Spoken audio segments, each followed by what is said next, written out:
think for the 28th consecutive year.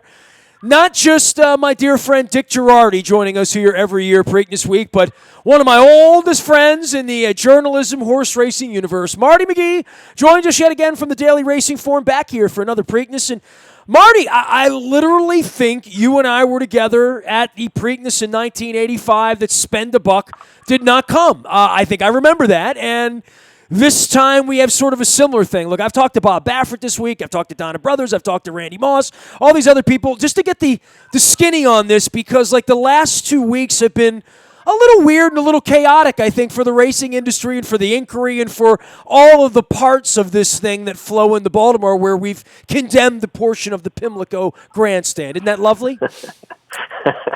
Yeah, it was 34 years ago exactly, Nestor, when I was here for my first Preakness in 1985, and missing, of course, the Derby winner, Spend a Buck, that year. He was running instead in the Jersey Derby when they dangled a lot of money in front of the owner, and this was only the third time, actually second time since then. We also had Grindstone miss the Derby in 96, but it's been 23 years now since we will have run a Preakness without the Kentucky Derby winner. Of course, that is Country House, who got a little bit sick after the race in the aftermath of the DQ and the mess that was made of maximum security. So it's a beautiful morning out here. It's a Wednesday morning at the Preakness and at Pimlico, and it looks like we're going to have some nice weather for the entire week. Not necessarily sunshiny, but no rain, which has made a mess of the Derby and in recent years. So, yeah, I'm looking right now. I'm on the press box ledge, and I'm looking down the apron, and they've got more seats, and it seems like a bigger setup on the apron than they did. And I guess that will make up in small part for this huge swath of the Pimlico grandstand being condemned, as they say. And I did have some people tell me that last year when they went under there that it was the roof was leaking and the floorboards were rotted and everything else. So I guess there's some legitimacy to that, but it seems so convenient for Pimlico to have done that in the face of the broader context, which is them really wanting to ultimately move this race out of Baltimore and down to Laurel. Well, we have laws here set up for that. We'll see how that all works in the aftermath of the bankruptcy and Stronach and Magna and the EDM concerts. And, I mean, it feels to me like they're doing everything they do to chase people away at this point. And certainly the race itself in Kentucky, you're Kentucky born and bred, for the aftermath of that in 22 minutes. Look, I know you're an NFL fan. You and I have gone to Cincinnati Reds games and had, what do they call those, conies with all the cheese and all that stuff, Cincinnati. We've done all that. But 22 minutes, can you imagine the National Football League taking 22 minutes to adjudicate pass interference between the Saints and the Rams? Well, to me, it's somewhat similar in that it was just such a brutally tough call. It's been 50-50 since then. I happen to be on the side that they should have left the number up. For a number of reasons.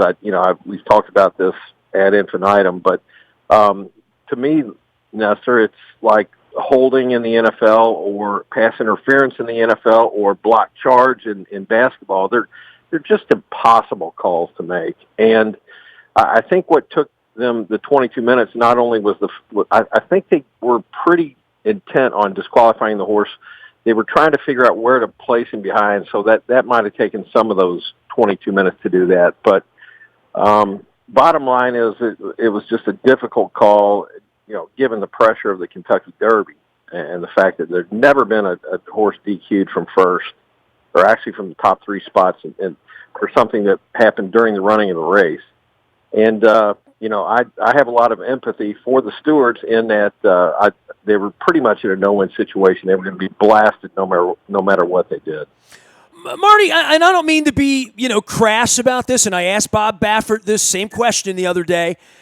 Do you even know the rules? Like, could you do that job? I'm literally like, we all think we're NFL referees, right? And we all bitch about how they're trained. And it's the only thing I can compare it to, right? That, like, I like the joke, Marty, and I know we grew up in different places, and you didn't grow up maybe with the WWE, but, Vince McMahon in the 70s would always refer to the rule book of wrestling, And, of course, there was no such thing, right? It's sort of like it's kind of like the rules of the English language at this point. I'm on Twitter. I don't know that periods and punctuation really matter to other than people like you and me who write for a living, but there is a rule book, right? You know what I mean? Like, and it's allegedly enforced in the NBA and the NHL, and right. Where's the rule book for horse racing? Because I don't know where I can Google that. My dad always carried the rule book, the Little League rule book, in his back pocket when he was an umpire in case there was a dispute. He would get the book out.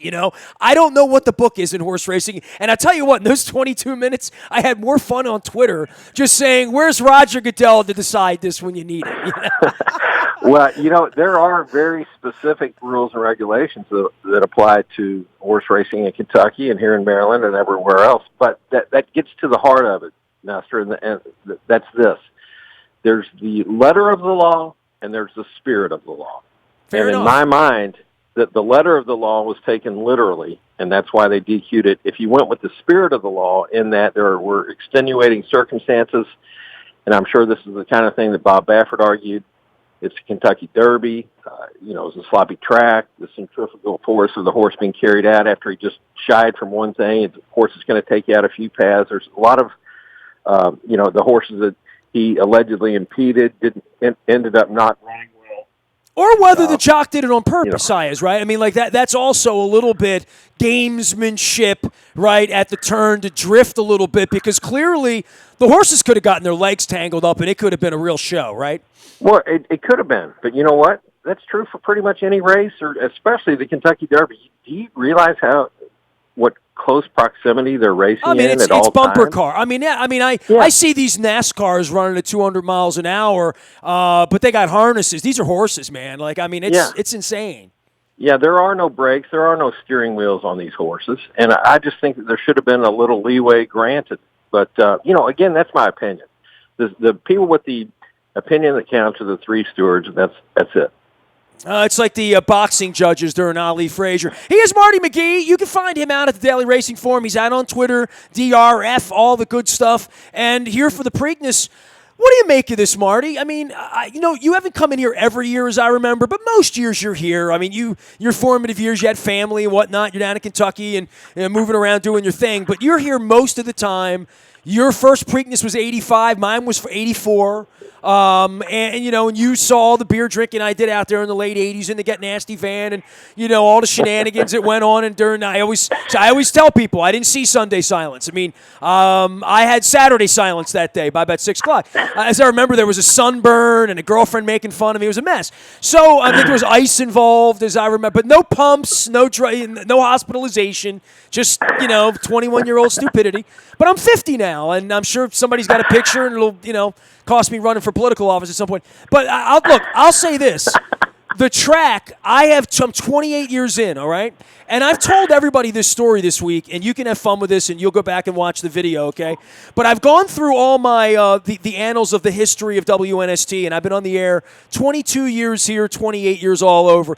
And I found these little gems, like Joe DeFrancis from October the 2nd, 2002, in studio with me when they sold the track to Magna for $118 million. And, all the things that were going to happen. And Bob Ehrlich sitting in my studio as the governor telling me about this super track and this and that. And I had kidded him about adult entertainment. And it's 2002. I was still single, So that's how far back we go, a lifetime back just on radio. And then you and I going back to 85 up there with Charlie Ekman. And by the way, just so you know, and I know you're going to love this, okay?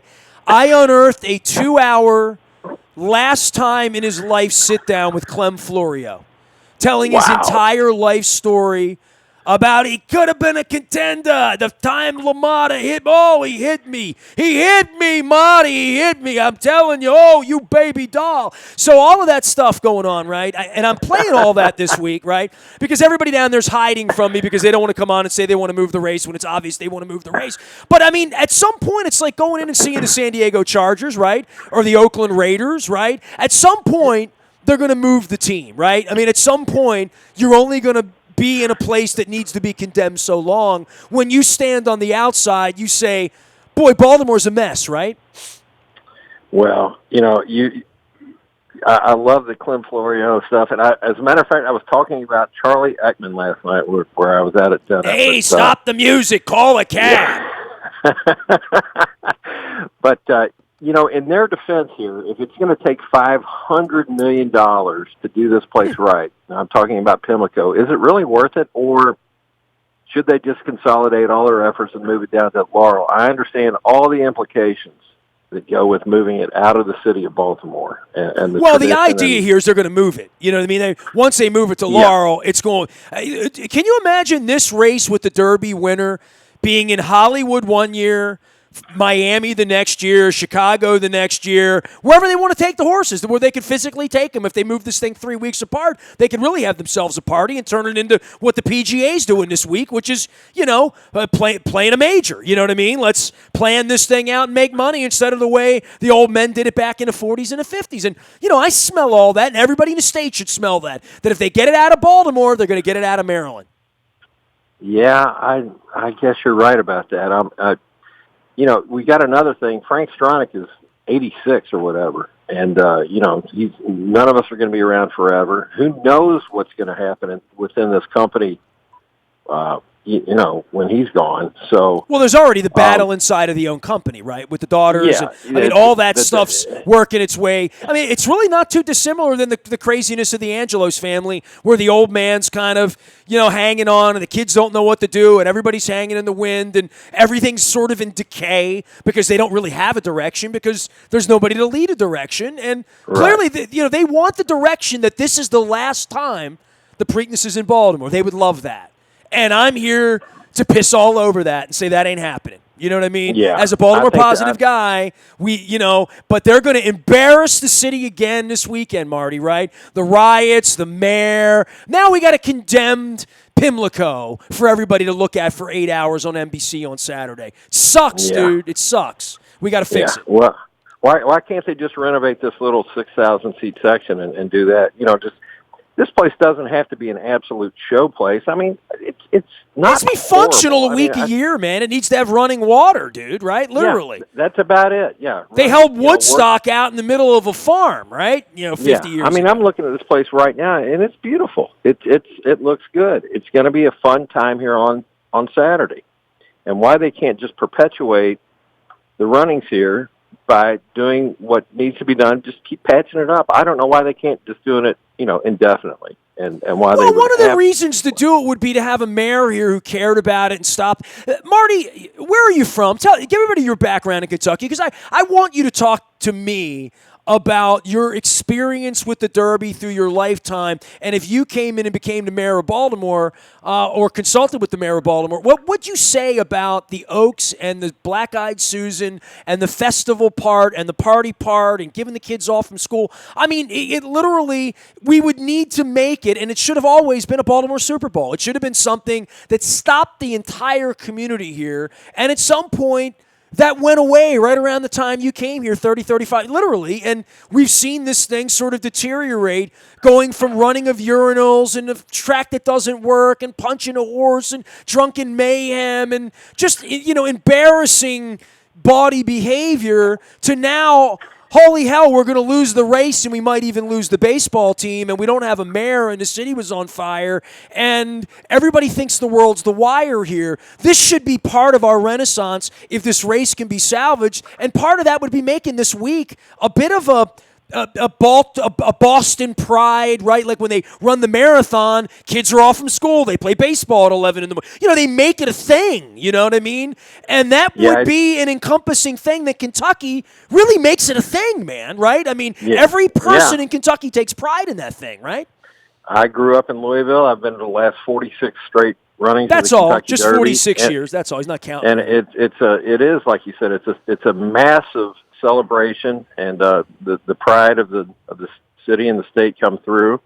I thought back here in the late '80s, Mayor Schaefer, I sensed that pride came through, and I could never have imagined that 30 years later we would be in this position right now. And it's sad, And you almost made your life in Baltimore, right? Like you literally, I mean, I bet you're a guy that comes in and thinks, yeah, I'm glad I didn't hang here at the Sun for 30. You know, literally, right? Like we all make twists and turns in our lives. I picked Baltimore. I lived here. I've invested here. I bought here. I own here. And I'm going to fight here. You know what I mean? And you want to come take our race that we've had? That's going to piss me off. And anybody that's within earshot's going to hear it. But part of it is guys like you come back who were here for a little while and probably think, it's good that I go there once a year to remind myself that I made a good life in Kentucky, right? Yeah, I have. We all have our, as you said, twists and turns. I do enjoy coming back here. I even come back here non-Preakness weekends because I love Maryland so much. I'd go out on the bay with a real good friend of mine, a retired trainer named Larry Horning. Matter of fact, we're going to the Nats game on Sunday night. This is a hell of a place, Nestor, and it's just a shame that we're in this position right now vis-a-vis the Stronachs and Pimlico. He is Marty McGee. He is Daily Racing Form. He is in Baltimore and knows the difference between a tourist crab cake because he and I hung out at the Paul Simon concert in Merriweather. By the way, you got to get out of Merriweather and see what they did there, Marty. It's crazy. They built a second level and clubs, and they've got like a grassy knolls on the left and the right side roof. They have roof lawn seats now, Marty. It's crazy. So I know you and I did a little Graceland back there in 1986, but for you with the race, it's a good race, right? I mean, without all the controversy and everything that went on in Kentucky 2 weeks ago, we got the Derby favorite, we got Baffert, we got Lucas, we got good horses, we got a good local horse here with the Tessio winner. We got things to recommend the race above and beyond the drama, as we would say, right? Yeah, in a vacuum, this is a heck of a race. I mean, it's a good betting race. I think the favorite, Improbable, is very vulnerable. I think probably some other horses win. We might have a local horse such as Always Mining or Win be the victor, and there's going to be a lot of wagering value, I think, if you throw out the favorite. All right, man. I hope this isn't our last Preakness in Baltimore, right? I mean, that would suck, but we will have crab cakes in the future, I'm sure, and hopefully in Cincinnati someday you'll come see a football game with me or something. Now that Marvin's not around anymore, but. Welcome to Baltimore. Stay a while and say good things about us, Marty. All right? Tell everybody we're a burgeoning, growing city and we're number 3 in the United States with attracting millennials, stuff like that. Okay. I appreciate all you do, buddy. See you, buddy. You're hard at it, and stay in touch with me. You got it, man. Marty McGee, Daily Racing Form, in town for, the 34th year. Man, we're getting old, Marty. Good grief. Nasty at WNST.net, Facebook, Twitter, LinkedIn, Snapchat, Instagram, streaming live on our Facebook as well as our YouTube WNSTV channel. We are WNST.net, AM 1570 at WNST, Towson, Baltimore, and we never stop talking. Baltimore sports and Baltimore positive and keeping the Preakness in Baltimore.